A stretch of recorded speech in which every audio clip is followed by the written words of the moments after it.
Today we're at WB. Let's head inside.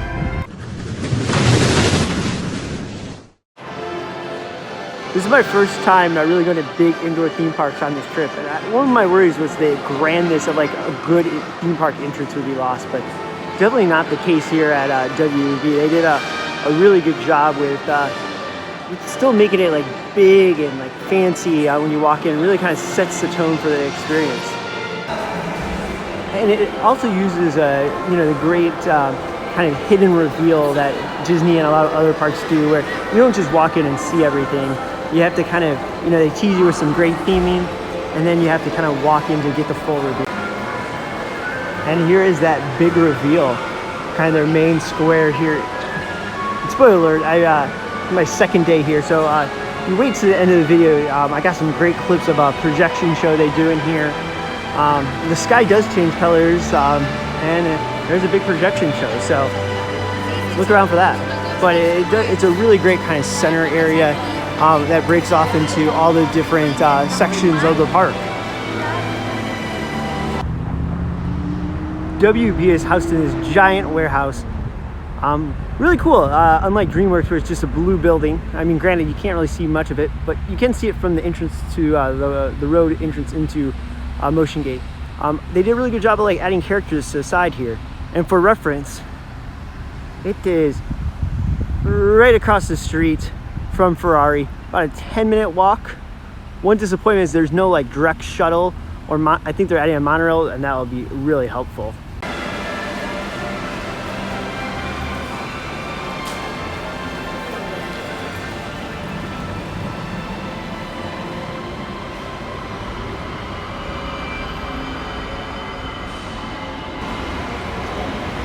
Exploring the whole Batman area here, and this is where this indoor park concept works really well, because all the like lights and the flashing Joker sign, and they're able to like color different things. That would only work a couple hours a day at most parks, or if you're like Islands of Adventure most times a year, closes even before dark. So this lets them control every little aspect, and and they use that to their full advantage. So that's really cool. Awesome Mr. Freeze area here. Again, like the details, you got like 3-story, 4-story facades here, forced perspective, and then there's like billboards up on top of there. So I mean, the details all there. It's really, really cool.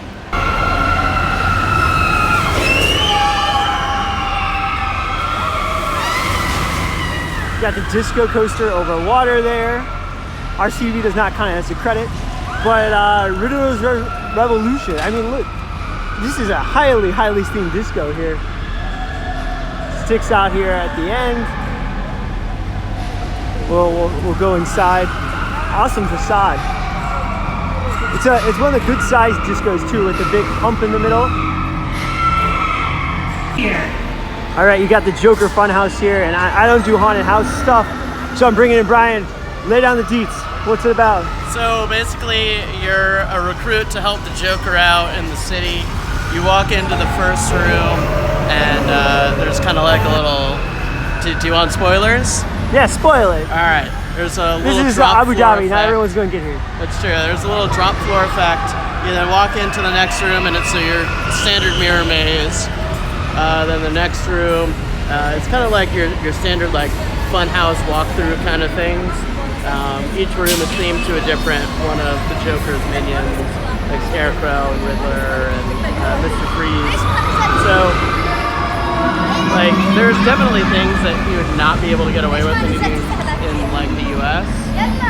There's like tons of things you have to climb up, and it ends in a slide, which is pretty neat. Is this the slide right here? Yeah. Oh yeah, there's the slide. This is where WB wins on like a lot of the small little details. Amusement Miles station, like subway station right in the middle of the street here. But there's a whole bunch of just little details they have throughout the park. A bit hard to see here, but like these buildings here are probably like 3 stories tall, forced perspective wise, 3 or 4 stories. And then even on the roof, there's things like even far in the back on the roof. They didn't just stop at the roof and assume you wouldn't see it. They put details up there too. Wayne Tech here is home to Batman Night Flight, a Forbidden Journey style ride, and it's right up there with Forbidden Journey. My one knock would be that the transitions from screens to non-screen elements isn't as smooth. Like you can see the edge of the screen and everything, unlike Forbidden Journey, but the actual physical sets might be better, bigger, and grander than Forbidden Journey. So close to being probably the best dark ride in the world, but being number 2 ain't too bad.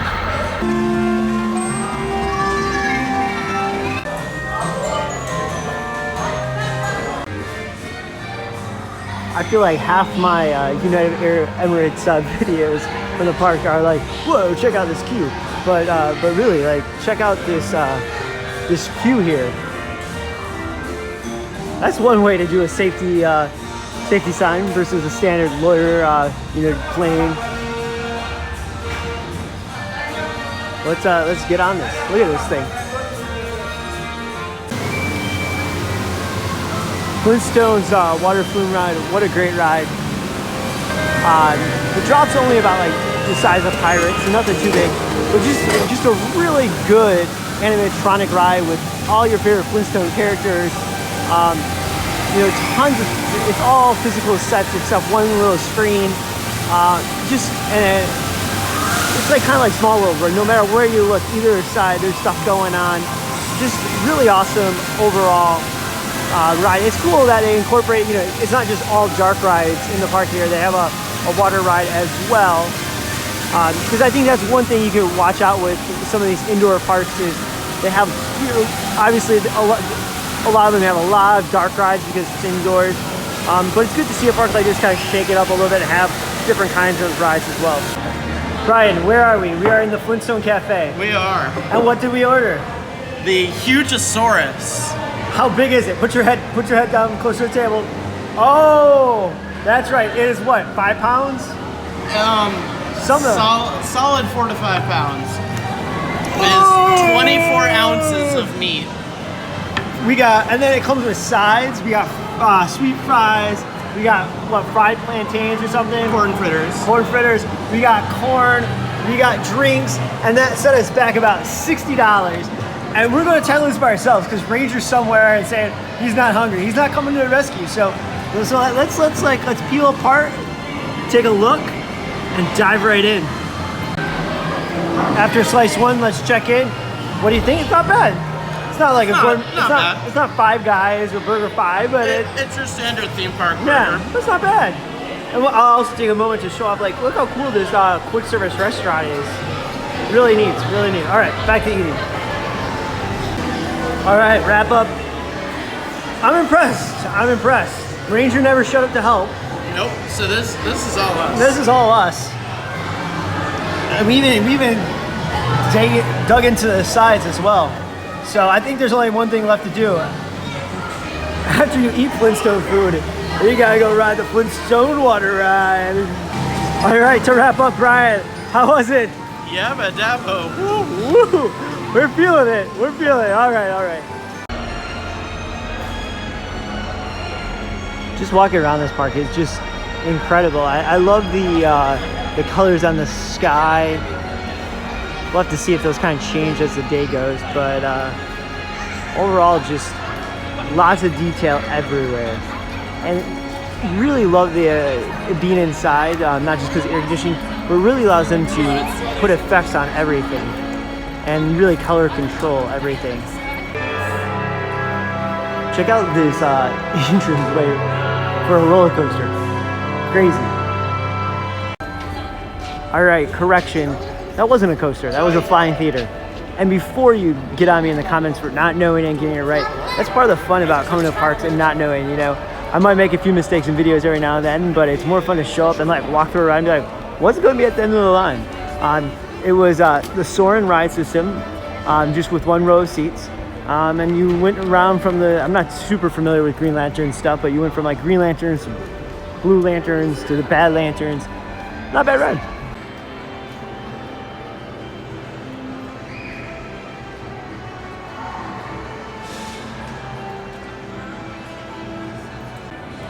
Here you have the Superman 360 show.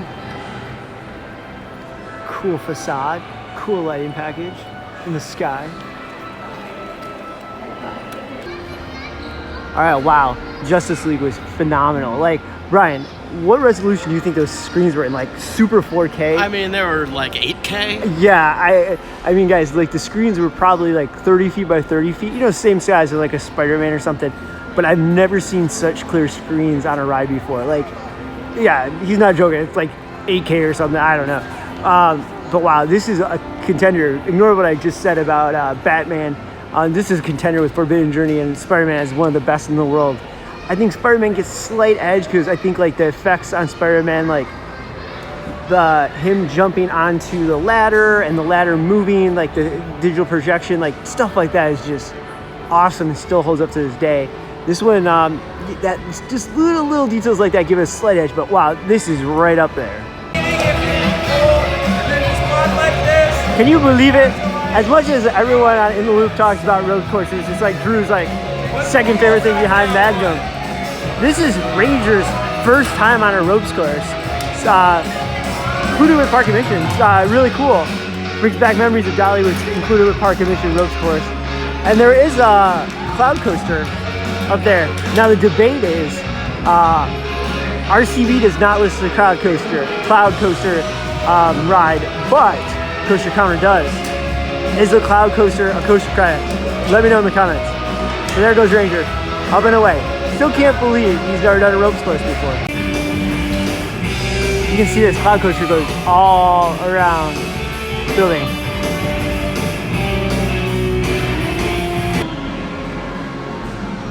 Just want to show off this area, you know, just the details.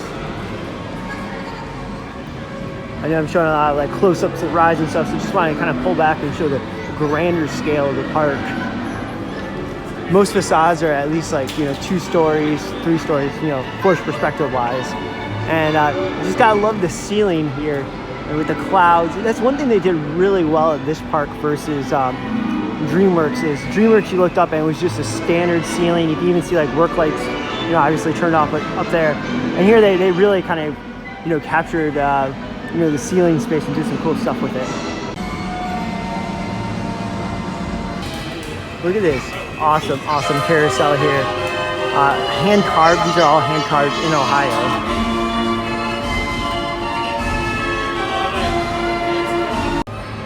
All right, just got off ScoobyDoo's Museum Mystery.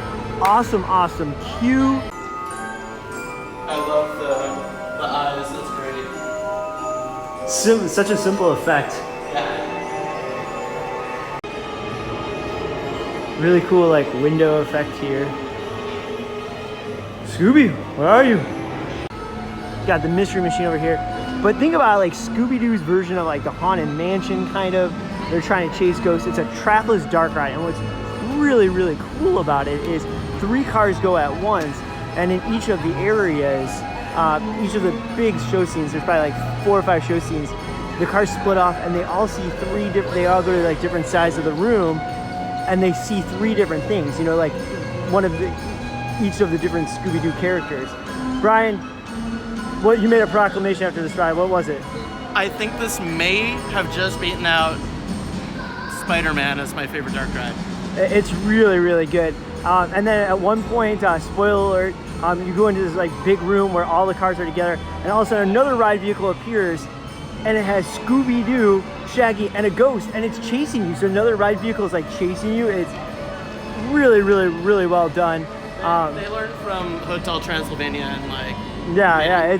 And you know, the animatronics are nothing fancy. It's just really fun and well done. But it's just so true to the like original the story and like cartoon. Yeah, well done here. Time for everyone's got a little Roadrunner and Wile E. Coyote. Time for some Fast and the Furious, not starring The Rock.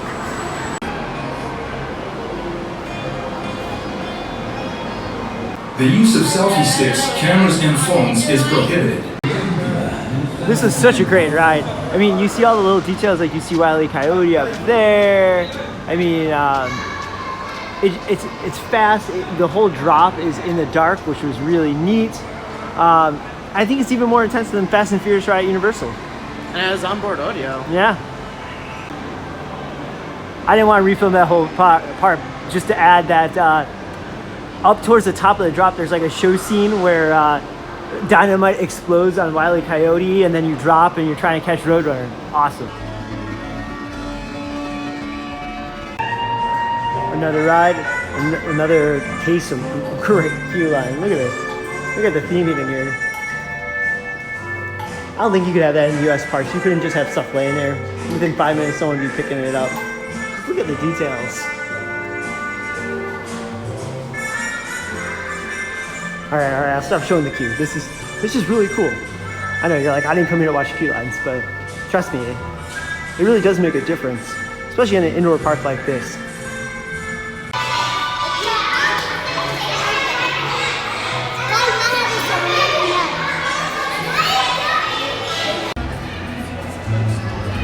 As with pretty much every dark ride here, it is a trackless dark ride. Awesome ride. Really great use of like physical sets mixed with screens. I'd say like 75% physical sets. What was that? 25% screens. It's really interesting. Like it has all the different characters. So you got Looney Tunes characters. You got Daffy Duck. You got Marvin the Martian. You got Roadrunner. The whole suite characters. Tweety Bird. So that was really cool. And you're scanning packages. Your gun's a scanner. So that was different, but really well done. Great sets. Great ride overall. So this is Meet Bugs and Daffy. It's this like kind of like Belle thing at Magic Kingdom, where like it's interactive. There's like a screen where the host interacts with the screen, and then come out on stage and they do this little song and dance show. And Brian and I got pulled up to be part of the show. Here's a few photos. I think we found where Bugs Bunny lives. Look at that, that's pretty cool. Neat Acme theme kids area. You got Ricochet racing with Taz, Tweety's Wild Rockets. In the center square of the park, there is the Warner Brothers Starlight Restaurant. And this is a little bit more upscale sit down. But it does have, your usual kind of, sandwiches. But you see here, there's fish and chips, ravioli. We'll show you some of the food items we got. And they also have mocktails. They don't serve alcohol here, but they have some pretty cool sounding and interesting looking mocktails. All right, first up, like my two favorite things in the world, donut and short ribs combined with chocolate sauce. Let's ruin the decoration here. I think I cut it open. Do you cut it open? Yes. All right, Brian says cut it open. Plus you can fit something that big in your mouth. I'm filming a video, Rachel's taking a photo. Sir, Oh. for you. And we got our food as well. No tomato. Thank you. Then this one is for you, sir. Donut is so good. No to- All right, we got the popcorn chicken burger, aka chicken sandwich. Nice little touch. They added popcorn on the plate. Pretty good. What do you think, Brian? First review. Thumbs up. Thumbs up. All right, rounding out our dinner, we got this giant Bugs Bunny waffle with a carrot-looking something. Chocolate everywhere. Brian, put your hand next to the waffles. Show the people how big it is. Brian's got big hands, people. That's a big waffle. Let's try down. I think, there's chocolate sauce underneath. All right, it just got real. All right, so you just saw us eat all that food. One quick downside to it is the park's getting ready to close, so like they brought out our appetizer and entree pretty much the same time and served shortly after. So we're not feeling great because we had to stuff our faces, but it was all really good. Oh, it was amazing. Donut was good, right, Brian? Donut was good. Yeah, chicken, short popcorn. rib burger. No, short rib donuts were amazing. The popcorn crusted chicken burger was fantastic. Great flavors. Nutella waffle. Nutella with cheesecake Bugs carrot Bunny thing. waffle. Oh, so good. So good, and it's really cool. The fancy restaurant on the inside, not fancy, but looks fancy. And then they have outdoor seating as well to kind of bring it out into the park. So cool thing. Fun fact: the restaurant stays open an hour after the park. So we actually sat down 10 minutes after the park closed, so you don't have to eat into any park time. Well, they don't have a ton of park-specific merchandise. The merchandise selection is pretty good overall. Each section has a dedicated like line of merchandise, and I read an article recently that they try to make much of the merchandise, even the character-based stuff, like unique to the park. So like the Scooby-Doo shirts they sell here, even though it might not say like Warner Brothers World on them, you're not going to find that Scooby-Doo shirt in other places. Besides those few items there, most of the merchandise was character-based and didn't include the park name on it. Besides a couple coffee mugs with the mention of the park, and these kind of cool all-encompassing mugs. Not a lot of park-dedicated merchandise, which was slightly disappointing. All right, so that wraps up our long review here of WB. What a park. What a park. I think, especially if you're a dark ride fan, this probably is the greatest park on the planet for you. You have arguably 2, maybe 3 of the top 5 dark rides in the world here.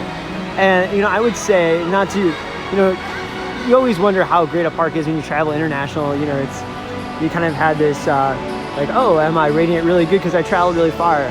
I don't think that's the case this time. I think this is just a really, really, really well done themed park. If you're looking for high thrills, you know, then Six Flags and stuff like that, you know, if that's more your speed, you probably won't like this as much. But this park's really great. If you like any kind of theme, every little detail is immaculate. The fact that it's inside allows them to play with the colors, play with the lighting, and it just keeps everything so clean because it's not getting, you know, beat down by the sun or beat down by rain and all that stuff. So really good overall, and the details are what really stick out in this park. Lots of great little details. And as I walk out of here, you can see these floors are like super nice. In the bathroom, it's like marble floor, so it's done up right. And this is, you know, this park, you know, it seems to be a little bit more crowded than the other parks. It's only been open for like 6-7 months, so not really sure, you know, how, you know, we haven't heard any numbers yet. I don't know if we will, of how well it's doing, but I think this one's going to be here for a while. They're already talking about, you know, phase 2, another big building, but they need this in like Orlando. An inside park like this would be awesome. But overall, I mean, this, not to make a bold statement, so hot take warning, this might be the single, you know, 1 square mile radius, this might be the single greatest theme park in a 1 square mile radius. Like the amount of theme park you pack into here, you're not going to find that anywhere else on the planet. I know Disney Sea and stuff, it's great, but you get so many attractions here. They're all quality. So that's WB. Hope you enjoyed it.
Play as time goes by.